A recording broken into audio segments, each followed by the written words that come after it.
an inside look at the restaurant industry and entrepreneurial insight to help you succeed. It's the Paper Trails Podcast with Albemarle Paper Supply.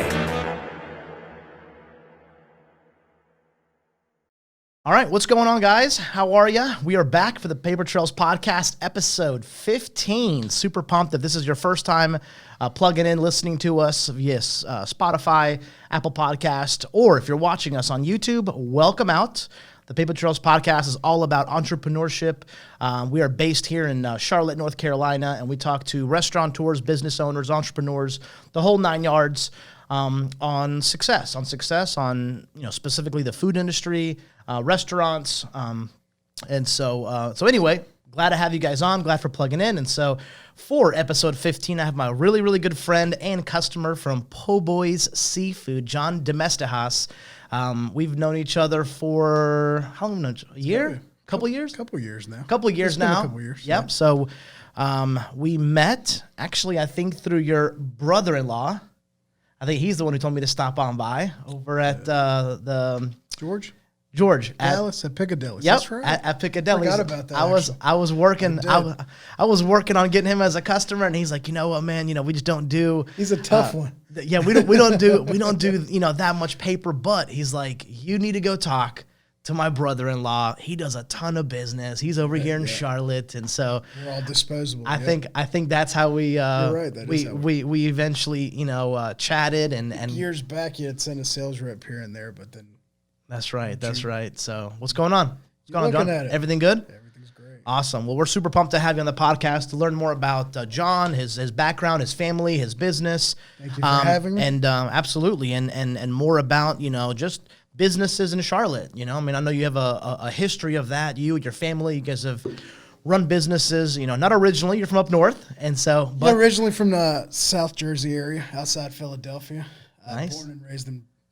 Born in Burlington and then raised in South Jersey and Washington Township, Cherry Hill area. All right. So you were up there for how long? I was 16. Moved down here when I was 16 years Okay, old. so you were there for a while. You were, so you were, born and raised up there. Born and raised up there, moved down here in mid-high school, and then been here ever since. Now, it's about 24 years now. Okay. And now you moved down here, family, work. How did it pan out with you guys moving down here? Father moved down here first. He had started looking into, actually he came down here through a business dealing that he had with another business associate of his. They had bought a closeout deal. One of these wholesale companies back then had shut down operations and put everything on auction. Okay. And they won the auction, but then they refused to release the product to him and his business partner. Oh, gotcha. And my dad just kept traveling back and forth and then started looking at the differences between Charlotte and New Jersey. And eventually we ended up down here. And what year is that? That's 1996. Okay, so mid-90s. Mid-90s. But my dad actually used to travel down here in the early 70s when he was a truck driver. No kidding. From New York. He'd had flatbed trucks, and he would actually travel to Charlotte Pipe, pick up cast iron pipes, and deliver them back to New York. And Charlotte Pipe's a big company down here. Yeah. Huge. It's still huge back then. And then he would go to Monroe for the PVC because they had the PVC plant in Monroe. And you're talking about early 70s. He would tell me the Welcome to Charlotte sign was at the Marita Bread Factory on 85. Uh-huh. And the Leaving Charlotte was on Little Rock Road. So no kidding. That's how small Charlotte was back then. So you guys, obviously not being from here, you saw the growth of Charlotte. Since mid-96 to now, it's a whole completely different city. 24 years worth of, growth. Even the last six, 8 years, it's been booming. So yeah, it's been, even for us, I think maybe we got into the Charlotte market with the paper company that we run maybe 5, 6, 7 years ago. Sure. And it is, big difference. Huge. There's just so many businesses. And then just people that have moved here from up north, everywhere. Ohio, New Jersey, PA, New York, Texas. Texas. Taxes. Taxes, A lot cheaper down here. So 100%. property And tax, operational. and your dollar goes a lot further. It did. New York, New Jersey, you know. Yeah, Charlotte's going to catch up soon, don't worry. Yep. I don't know to those levels, but Yeah. I just know what I pay property taxes on my house when I first bought it, and 15 years later, we're not far away. You know what, John? It's funny you say that because I'm pretty sure we're close to the same age.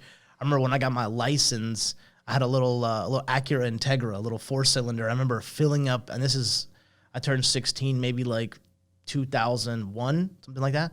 And I remember filling up my gas tank for like $14. For sure. When I first got my license, gas was 89 cents a gallon. That's how cheap it was. And I'd bought a Mustang GT. I was all proud of it. It was burning gas like crazy. And you would fill up for like $12 at the tank. And then next thing you know, out of nowhere, it's like 30, 40. Whoa, wait a minute, what's going on? Because it was soon after it started going up a little bit. Interesting. It hit different levels by that. Different times, though. 100%. So, especially in the city. So tell us a little bit about, how you got into restaurants. I know you worked in restaurants up north, right? I know we've had this conversation. Born and raised in the hospitality industry, to be honest with you. My mom's brothers were butchers originally. Okay. Then 2 of them became bakers. Okay. My mom's sister's husband was in the diner business in New Jersey. My dad was originally started in the diners and then went to trucking. Okay. We moved to Greece for a couple of years. I didn't know that. After he got out of the trucking company, went to Greece from that. I was 2 to 4 years old, came back. My dad got back into the restaurant business, wholesale business, actually. Okay. He had a... so he would sell to restaurants. Yeah, he started small. I remember he would do frozen vegetables and then got into a full line eventually. Wow. He did that for about 18 years, give or take. And then just always around it. When I was younger, I would ride on the truck with him on the weekends. We'd probably go through 30 different diners on a weekend between Delaware, New Jersey, Philadelphia, outskirts of Philadelphia. So you name it. I just grew up around diners my whole life. So you remember, vividly. I remember everybody. Tell me this, seeing your dad have a distributorship, right? Like, what did you learn from that? Like, seeing your dad work, having, 20, 30 stops, delivered on the week. I mean, what, is there anything that you remember gaining from that? Work ethic, perseverance, just, what is there anything that kind of stands out to you, like looking back now? I mean, as a kid, I would cry on Saturday mornings because all I wanted to do was watch Saturday morning cartoons. And my dad would wake me up at 6 in the morning and say, it's the only time he really got to spend with me. He was on the road all the time and working all the time, so he would force me to go on the truck with him. I would cry about it all morning till I actually got on the truck, and then I enjoyed it. It was our quality time at that point. I like that. Getting on the truck and then riding on the truck with him and then, going stop to stop. And then 100%. All the diner owners would, here's a buck to go play Pac-Man. And anyway, I knew which stops had the video game machines. So, nice. And then every time my trick used to be, I used to sit next to my dad because most of his accounts were Greek. Yeah. So they'd start talking, they'd drag out, and I remember sitting at the counter and I just big sigh.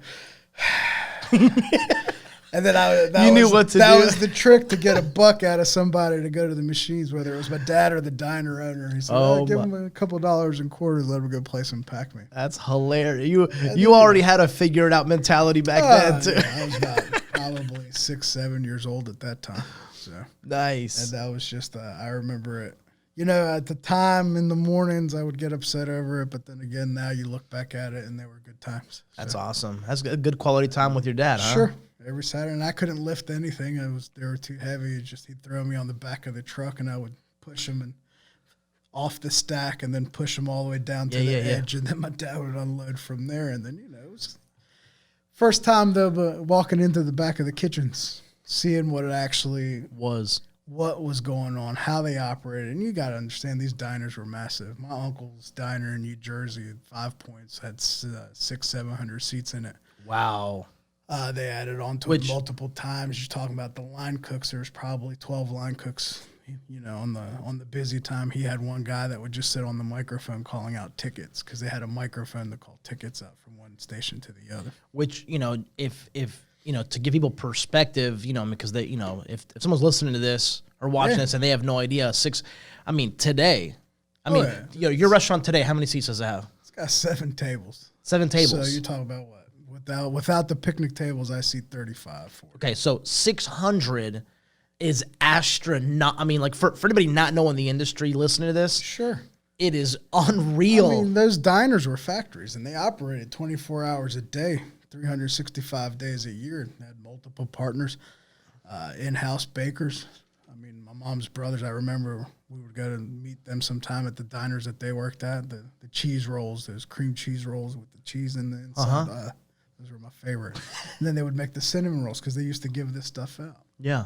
So, closest resemblance to anybody that's in the city would be Landmark, to what was up north. And So it was, these are hotels. This is massive. they're massive. Massive. Sure. Businesses. The restaurant I grew up working in, which was Adelphia's in Deptford, New Jersey, was 15,000 square feet at that time. And then it's probably 3 times that now with the banquet rooms. Wow. And I still keep ties. Every time I go back to New Jersey, I visit my old boss, Bill. Ballas. They were real good to me growing up. And that was my first real job working for somebody else in the industry. So kind of real taste of what's that. What did you do? Bus tables or what did you do? You were in the back? I bus tables. I was 14 years old. Uh-huh. Got my first job at 14 with them. Uh-huh. I walked through the back door, and they knew me. Yeah. These were longtime friends of my father. They knew me since I was born. Yeah. And then I'd go in on the deliveries and whatnot, and my dad had put me to work at that point. We went over. I talked to Bill's uncles at that time. It was Bill and his Uncle John and Uncle Pete. And they said, we heard you need a job. I said, yep. They said 2 things. Especially, I remember having the meeting with Bill. He said, you're 14 years old. If it ever slips that you're 14 years old, you're fired. I don't care who your dad is. Gangster move right there. You're going to get us in trouble. Well, I had the peach fuzz stash, so I looked 17, 18. Even though I was 12, 13, being Greek. Yeah. So we could get away with that. And then the second one is if I ever catch you with your hands in your pockets, I don't care who your dad is, you're going to. Okay. He said it's the restaurant industry. There's always something to do. Find something to do. And, okay, so it wasn't a literal hands in the pockets. It was more of a metaphor of there's always something to do in the business. Correct. Like, let's stay busy. This place is massive. We need your help. If I'm going to pay you, you're going to be working. So I started there Fridays at 4 o'clock after school till about midnight, 1 in the morning. Saturday, I'd go in at 4 and get off about midnight, 1 As a 14-year-old. 14-year-old. And then Sundays from 12 to 8. And tuxedo shirt, bow tie, little tray, not bus pans, little tray. So, you had to get creative. And you're talking about so you were dressed 30, 35 waitresses at one time between the whole place, give or take. That place it's still there. Did you guys make like tips? How? Oh, yeah. I was making, with my tips back then, talking about big money, $8 to $9 an hour for a 14-year-old. So it's nuts. Never asked for anything since. Good for I you, remember at that point, I never went to my dad and said, give me some money to go here or go there. After that, it was game over. I learned how to make money on my own. Good for you. Good bosses, great people. Bill runs it solely now by himself with his cousin. And still visit them. Every time I go to New Jersey, I make sure to stop by and see. But he left a lasting impression. So nice. And you still got family up there, up in New Jersey? Yeah, my mom's still got 2 sisters up there. Nice. 1 sister, and a brother. Nice. So, and then we still visit family. Childhood friends I grew up with. 100%, I'm still in man. touch with. My best friend growing up, Constantine, his dad's still a whole food distributor up there. Just always some sort of food relation. So. 100%, man. Hey, we can't get out of it, man. We can't get out of it. I like to call it the illness. I've tried other things, and I said I hate it. This business is horrible. It sucks. It takes up so much time. Stressful. It's dedicated, stressful. If we were any smarter, we should have been smart enough to know to do something else. And as I'm having these thoughts, I drive by a restaurant, I see a for lease sign, I pull over in the parking lot to get the number. just because I'm curious to see how much it goes for square foot. So, Oh my! It's like a magnet that just draws us. It is, and it is. And I've tried other things, and I hate it. I got into the wholesale business, selling frozen seafood for 8 years. Now that was down here though. That was in Charlotte. Okay. It started as a part-time company. Uh-huh. Actually, a friend of mine had gotten laid off. Okay. And he was looking for something to do, and the money that he had saved up, I told him I'd match it. I said, you can't really do a restaurant with the type of money that you got, but we'll buy a truck. I got a connection on some produce. Cool. I actually got some connection. I told him with some Philly steaks in Philadelphia, we can get them custom made and put our name on them. Nice. And start selling. So we would drive to Asheville at 2 in the morning to pick up tomatoes back then and drive them back in produce. I'd drive back to Charlotte. We started that way. He gave it 3 months and then bailed on me. He bounced. So I paid him off. I gave him whatever he invested. I gave him his money back, and I ended up keeping it. 8 years, huh? Part-time. I was doing, first year we did 88,000 in sales. About third year we're at 1.5 million. Nice. And I hated every minute of it. So, truth be told, I didn't. My dad did it, and I watched what he went through, good and bad. Sure. And then I thought it's what I wanted to do at that time. I had at least a 10,000 square foot warehouse, put freezers in it, bought my trucks, and started moving, doing well. Yeah. Did great. To be honest, I just hated every minute on a personal level. I just, there was no creativity for me in there. And at least you tried it, and then that at least it's not something that you look back on where you wish you maybe, kind of tried out what your dad did. You know what I mean? Sure. You did it. You tried it. Cool. All right.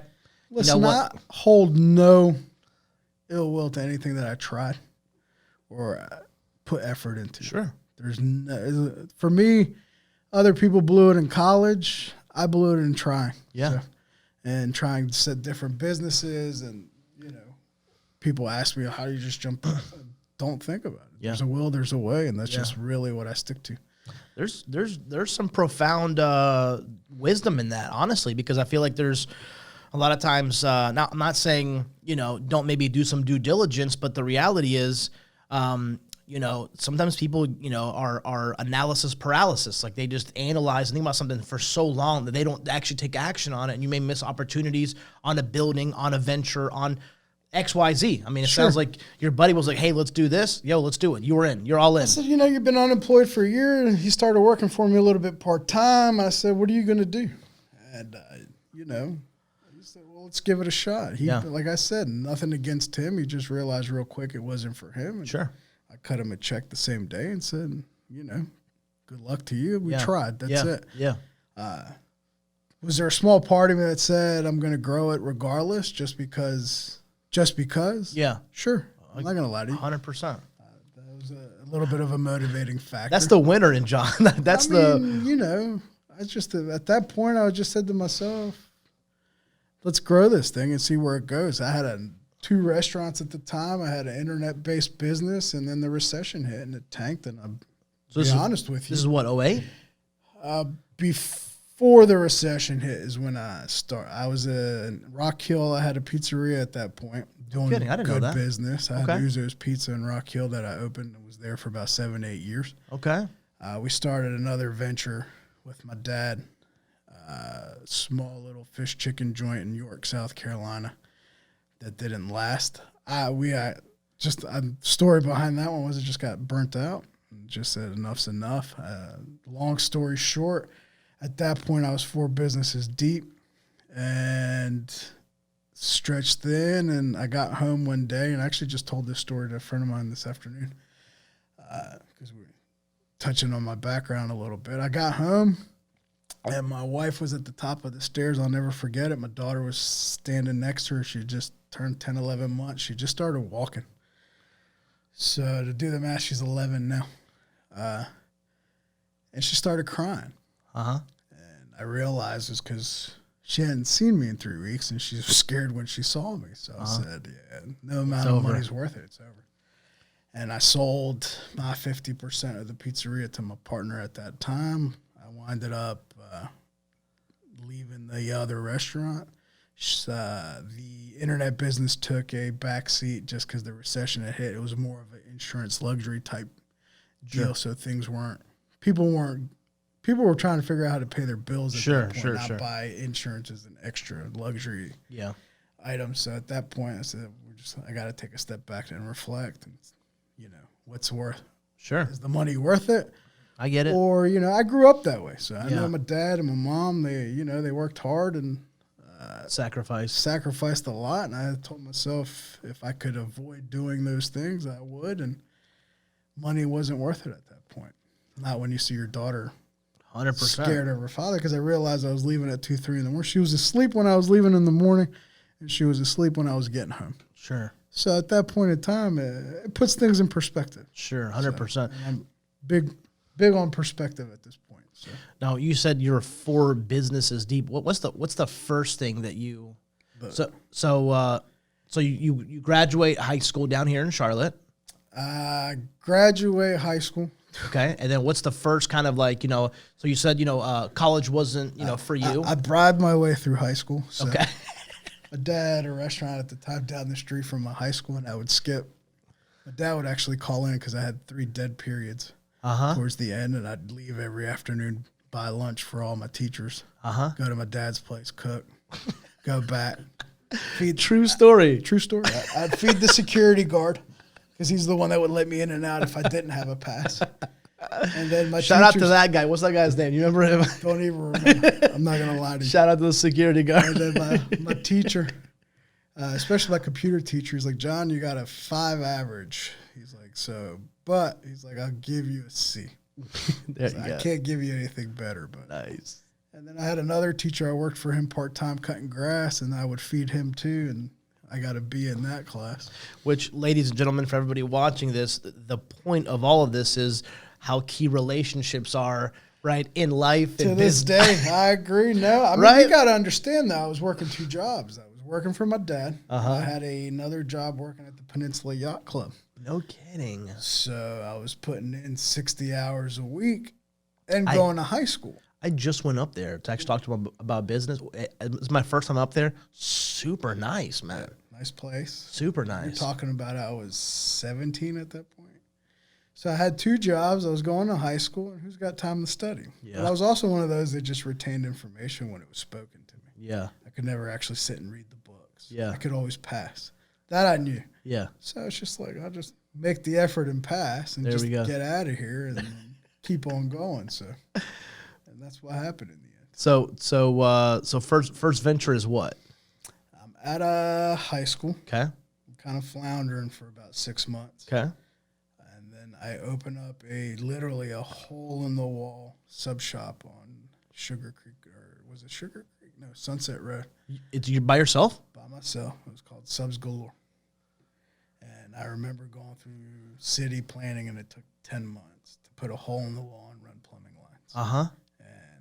And it took that long because you just didn't know, or learning experience. City likes to take their time, and then you go into planning and going into planning. And actually, true story, I threatened to sue them for discrimination because my name was Demestihas, and there was a bunch of good old boys in that office. And I said, either approve my plans because it's 9 months in, 10 months in, and it's just a hole in the wall with plumbing lines. I've given you everything that I've asked for. Yeah.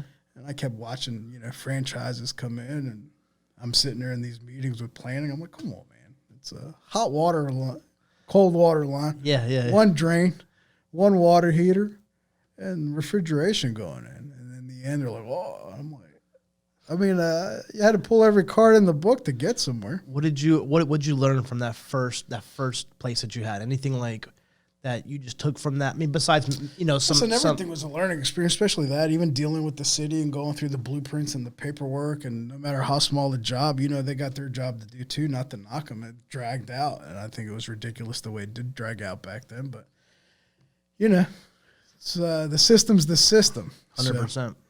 And that's just what we got to do, pull a permit. And I realized real quick, money talks. So some of these corporate backers that come in, they get first priority over these little guys like myself that come through this system. No matter how much they want to tell me otherwise, you see it with your own eyes in that building. So it puts things in perspective again. So, what I learned there, I was there for 3.5 years. And then after time, it was just, I had maxed it out where I thought I could go, and it was just time to move on. Sure. So your first taste of ownership, your own thing, a little sub shop off of Sunset. sure, it was me, and then my sister would help me out through lunch, and then dinners I would work by myself, and then I had a couple employees on and off that would work lunches. And then dinners I was always by myself till, what time I closed? 9 o'clock. Nice. So 6 days a week. So after that, what happens? What direction is John going? After that, John decided he was going to try to go back to college. Uh-huh. And realized real quick that I don't have the attention span for it anymore. And then I'm sitting in school where I could be working somewhere making money. Yeah. My biggest downfall, even in younger years in college was a little bit different because they didn't hold you accountable. Do the work at your own pace, turn it in if you want. And if you flunk out, you flunk out. Yeah. And That's true. I couldn't buy lunch for the professor, so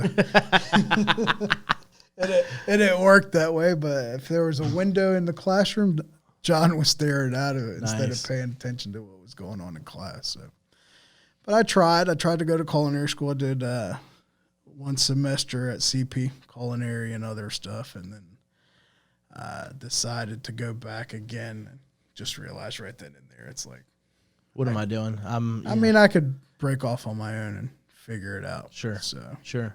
it's not, that was a learning experience too, going through 100%. culinary, talking to some chefs and networking and whatnot. That worked, it wasn't for naught. So 100%. it's still, 100%. it's still worth it. I mean, back to the networking piece. I mean, I was kind of joking earlier about the relationships with the teachers, but kind of not. I mean, the one thing that I've realized, Relationships are everything. Literally, it is almost, people ask me all the time, why would somebody do business with you versus somebody else? And I'm like, because they like us. I mean, yes, there's an actual product piece to it, of course. Like, you have got to have a good product, but people come into my dad's restaurant because they love my mom and dad. They're always there on the weekend. Oh, I'm going to tell you straight out right now, the only reason I probably order as much as I do is because you started coming through the door. You've had other people come through the back door of my restaurant, and I've talked to them in the past, and they just weren't really, they weren't bad people. Yeah. I'm not going to knock anybody's employees. They just, the relationship was different. So, Sure. You came by, we talked. I liked your personality. I said, easy We to deal with. Yeah, the prices were legit, and if it's something that's a buck off or the same price, I'd buy it from you than somebody else. 100%, John. I've realized that people love supporting their friends. That's True just how it is. True statement. I mean, it's whether it's it's the guy that you buy your vehicles from, the person you get your haircut from. I mean, your landscape. After you get to know somebody and you really get to know, you're like, you know what? It's like, I want to go to John's restaurant because I'm friends with him. And oh, by the way, let me grab some dinner while I'm there. For sure.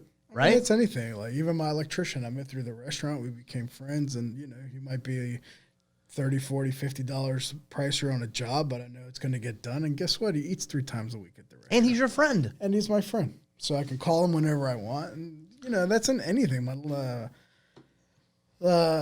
Willis, Big Red, who I do the community work with, and we grew through the restaurant. We're business partners now. His dad does my landscaping. It's all through relationships. And even the seafood business, to be honest with you, Nick, the wholesale company built those relationships, and I still use them. 100%. So everything still carries over. So it's just relationships are key. And then I'm a little old school, handshake, and relationship means more than $20 here, $10 there. 100%. And so, like, when John says that you went to school for a semester for culinary at CP and you started shaking some hands and meeting some chefs, like, there's truth to that. I mean, if there's sharing stories, just getting somebody's perspective of how they got into the business, and certain things that were different, and even going to the yacht club to work. I went to learn. I didn't go to work for the yacht club. I went to spend some time there. A couple buddy of mine's worked there, but just to see the other side of it, because we were short order cooks and working at little Greek restaurants. And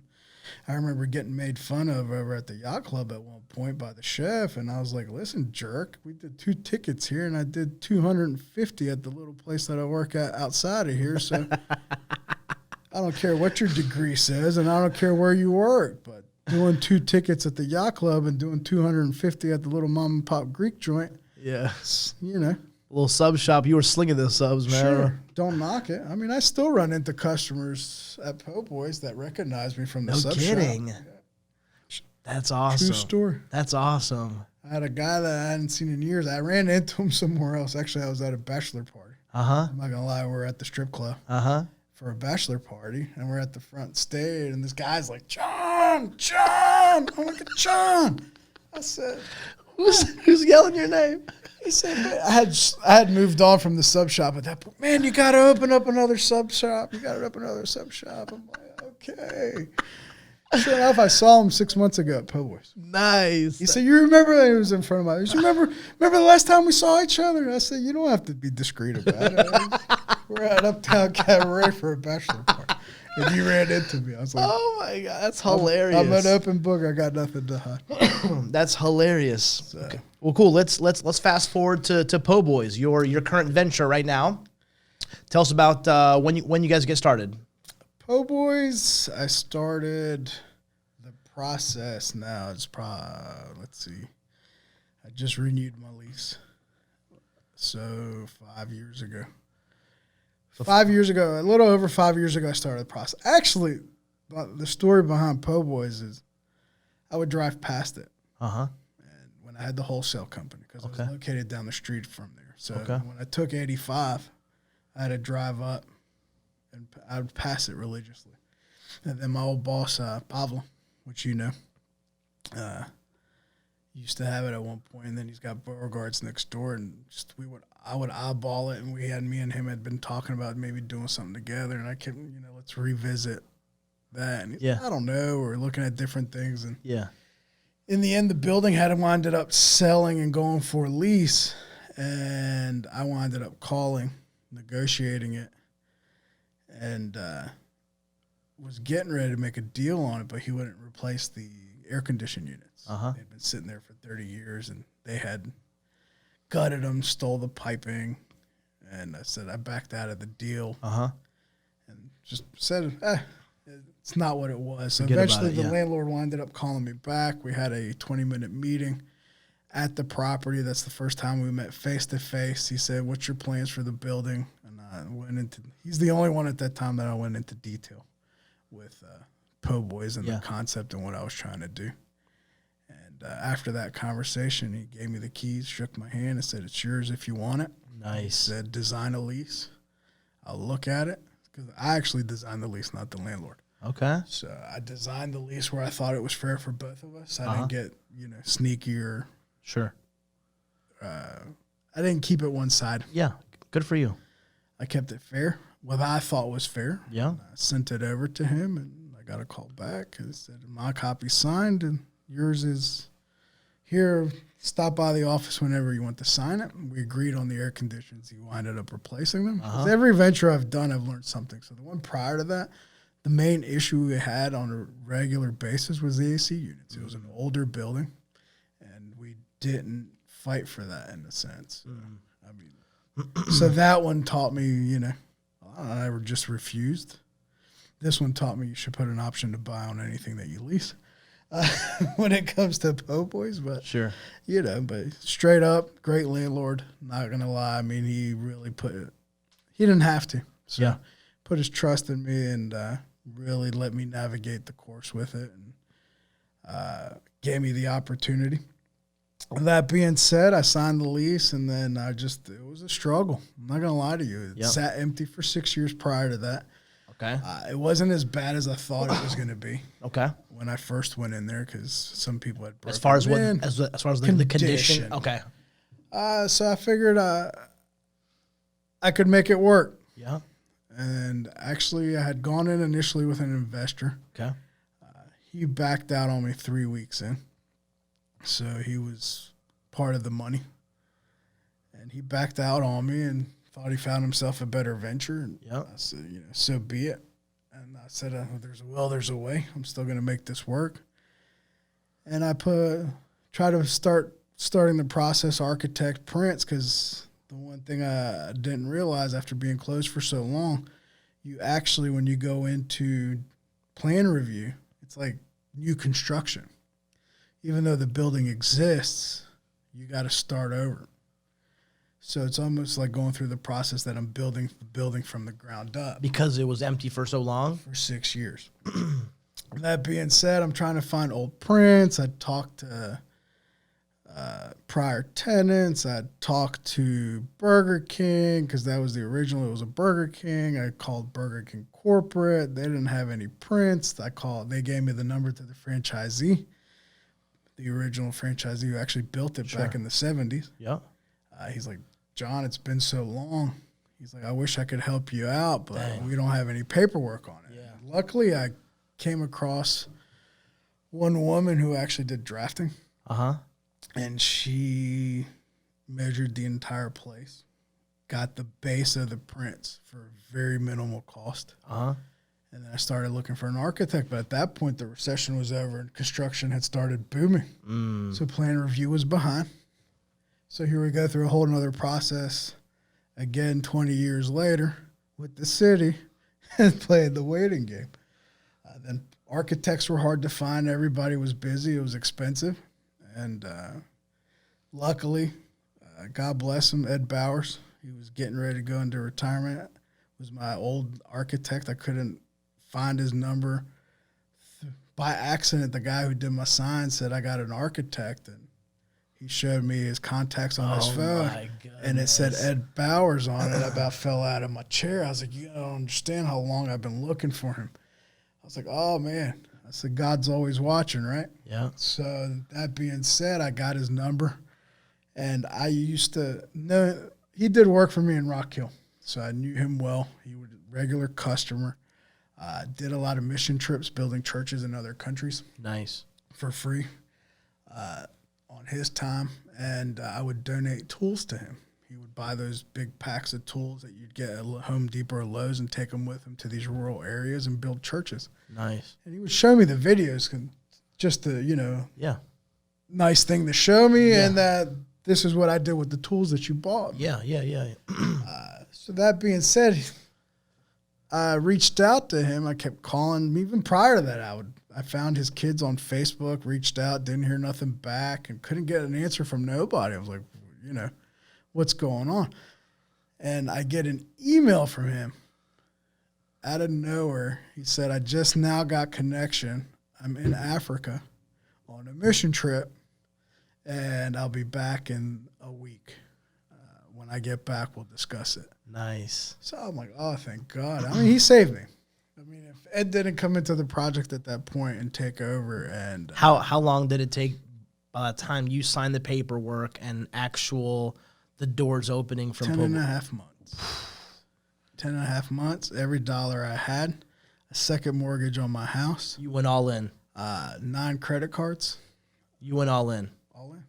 I ran out of money, and the only thing I had left was an 812 credit score, and I just applied for every card I could get. And I went all in.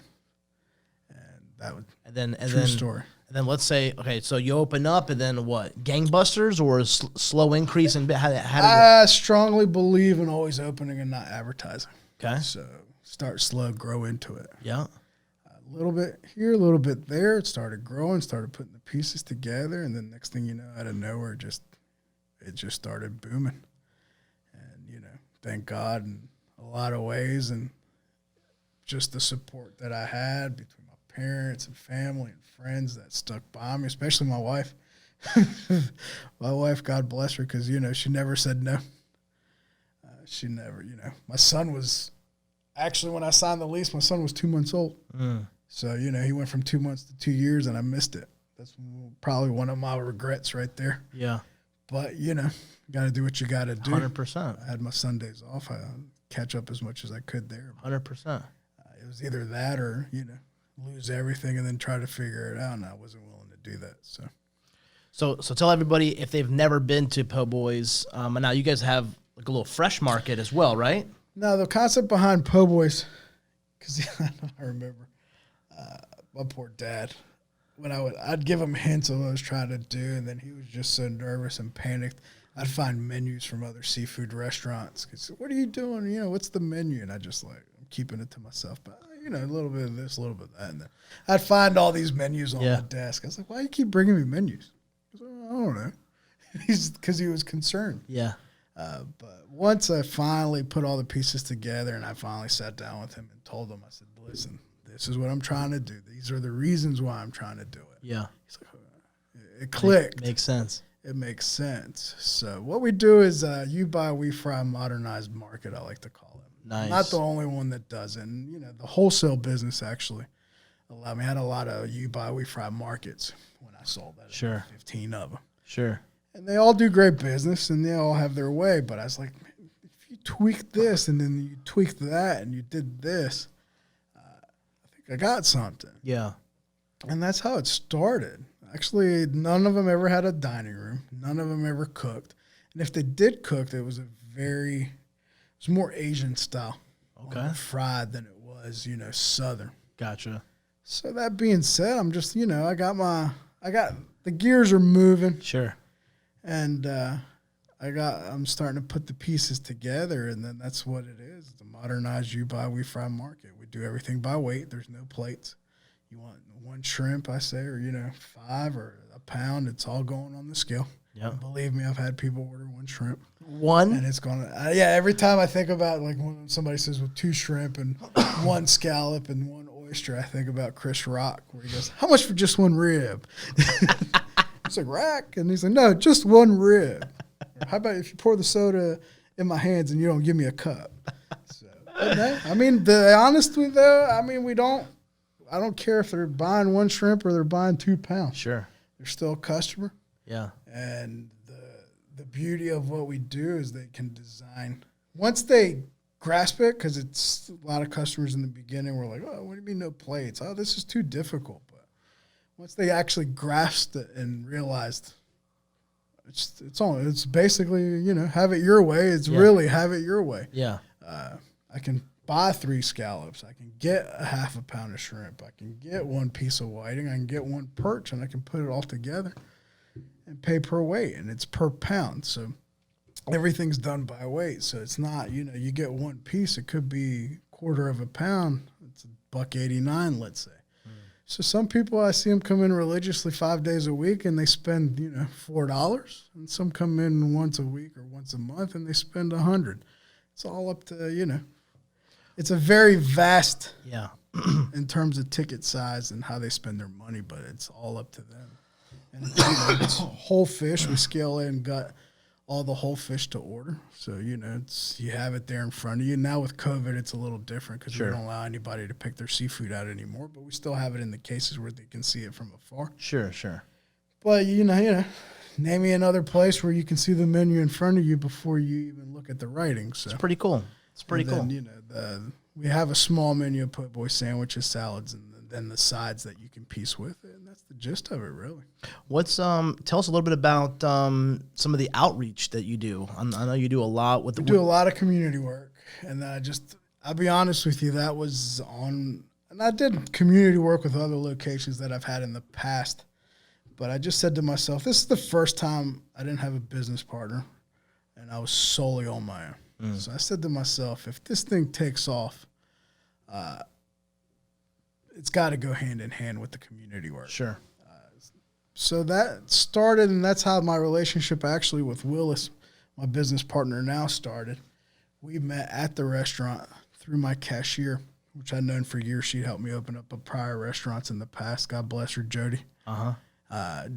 Jody, just anytime I opened a restaurant, it always seemed like we were aligned. She was always between jobs or, you know, and always there, and she would help me grow the business. Great personality, great person. Still talk to her today, daughter, her kids. I mean, since before Uzos. Yeah. And she had met Willis, and just big personality in the city. Yeah. Barber from the barber shop down the street, and I'd always had this idea to give away turkeys on Thanksgiving. Because Thanksgiving was like my holiday that I enjoyed. Yeah. The cooking and the smell of it and the family coming over, all of it, the whole experience. And I met him that summer after I opened, and he was doing book bags. And he'd been doing it now. This is his 19th year that he did it. School supplies. Okay. So he was doing school supplies, and Jody introduced me to him. He said, here's Red. You know, he does a lot of work in the community. I've gotten to know him. I know you're looking to do certain things. She put us together in terms of he comes in a lot. Maybe you should talk to him. Sure. And I did. And then we just real close quick. And then he told me about the Buck Bag Drive, and I'd given Jody. I said, Jody, here's X amount of dollars. It was $500 or $1,000 back then. Yeah. Still climbing out of the hole, but I had a little extra money. I said, take it to Walmart. You buy as much as you can get, and then we take it over to the barbershop. And that's how the community outreach started. That's awesome. Me and Red then after that became real close. Then he helped me piece together the turkey drive that I do. Sure. I buy all the turkeys, and U.S. Foods let me rent a trailer from them for free. Yeah. And then I load the turkeys the Sunday before Thanksgiving, and then I buy all the canned goods from Walmart and drive them down, and we package them, and then we give away turkeys with all the fixings. Nice. People to cook, to actually have that experience to cook. Yeah. That's how we started with that, and then Red came on board. He loved the idea, and he brought the volunteers, and I backed it. We did 200 the first year. I did 300 the next year, and then we did 600 last year. Nice. Aside from that, then Red started venturing out with BUB Great Foundation, and I started the Demestihas Culinary Community Foundation this past year to do scholarships, and he's doing more youth programming. So we just connected with a lot of nonprofits. Actually, after I leave here, I got to feed the homeless on 700 North Tryon. Nice. 200 meals. We did 3,500 meals the first go around since COVID started, and then we took a break for about a month. And then we just picked it back up today. Nice. We're going to go back and do every other Tuesday at this point. And we did 200 meals a day. That's Miss Deborah from the block of Charlotte. Beautiful woman. That's Great awesome. calls. She's there 3 times a day, 7 days a week, feeding the tent city that's been formed over on 700 North Tryon. And then just relationships that were 100%. built from there, Yeah. Grace Church helped them. They help us. Heal Charlotte. Greg, he just took on a huge project for the homeless. See how he does with that. Full support. I mean, that's awesome, man. Once you start, 100%. it just keeps going. And then, it's not about the money at the end of the day. The money's a bonus. Even when you get into business, and I'll be 100% honest, people ask, like, why'd you go from this to that? I'm like, those were my learning experiences. Sure. And it was never about money. It was to actually take the ideas that were in my head and see if they would actually work. Sure. And I think PoBoys is the perfect example of that. I love that. I love that. It finally came out, and the money's a bonus. Yeah, I'm not gonna 100%. lie, But if you don't love what you do, like I said, I went years just hating everything about the food industry at one point. Yeah. But I'd still find myself pulling over and checking that for lease sign. I love that. I love that. Well, John, I appreciate it, man. This is an awesome conversation. Thank you, Nick. For everybody that is kind of listening in, watching. Stop by. PoBoys. You guys are off what road? 3022 Freedom Drive in Charlotte, North Carolina. Off Freedom Drive. Stop by. See John and his business. Check it out. Awesome seafood. And I appreciate it, man. I think this was good. I think it's an awesome conversation. I think this is another. Is another business owner that kind of, through his story, you can learn about being all in, having some focus, being determined. having the will to win. You mentioned that several times, and so it's all about perspective. It's all about there's a will, there's a way. 100%. 100%. One last thing I'll mention is this: I've watched for years people get in the restaurant business and say, "Oh, well, what you do is easy." I can do that. It's easy. Then they actually drop it's not easy. Hundreds of thousands of dollars and realize it's not just about the money. It's about the 100-hour weeks that you got to put in. Yep. Even at Uzo's, I went 9 months with no paycheck, 7 days a week from 6 in the morning to 11 o'clock at night. Yeah. With no day off. My first paycheck out of Uzo's was $900.